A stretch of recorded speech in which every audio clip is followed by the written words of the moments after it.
नमस्कार मित्रांनो. तर या जेवायला. मित्रांनो, आज गावाकडे गेलो, तुला ताटून आले, मला लय भूक लागली होती आणि घरी काय भाकरी केली नाहीत आता लगी. मालकीन गेली लगेच, कामाला जायची होती, त्यामुळे मी आज स्वतः काय केलं, पावशेर चिकन आणलं होतं आणि रोजच चिकन असं रोजच कंटिन्यू बिर्याणी असते, मटण असतं, त्यामुळे मला काय लय मटण खावडत नाही. पावशेर चिकन आणलं होतं आणि अर्धा किलो तांदूळ आणि पावशेर चिकनमधलं बिर्याणीला टाकलं निम्मं चिकन आणि भाजीला संध्याकाळी ठेवले पावशेरचे, म्हणजे अर्धा पावशेर भाजीला ठेवले. तर मित्रांनो, बघा क्वालिटी कशी बिर्याणी झाली. बघा बघा, लिंबू, कांदा, माग ही माग जरा, परत ही 2 मांजरं सांभाळायत आम्ही.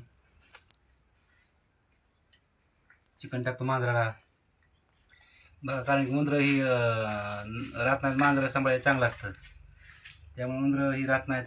तर मित्रांनो, अर्धा किलो तांदूळाला 2 लिटर पाणी टाकायचं, 2 तांबे पाणी टाकायचं आणि वरून अर्धा तांबे पाणी.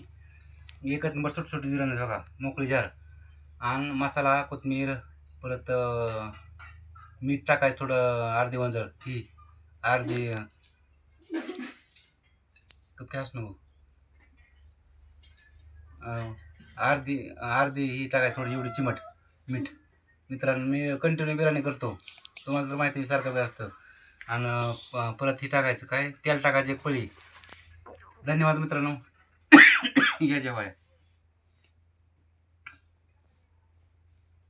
धन्यवाद.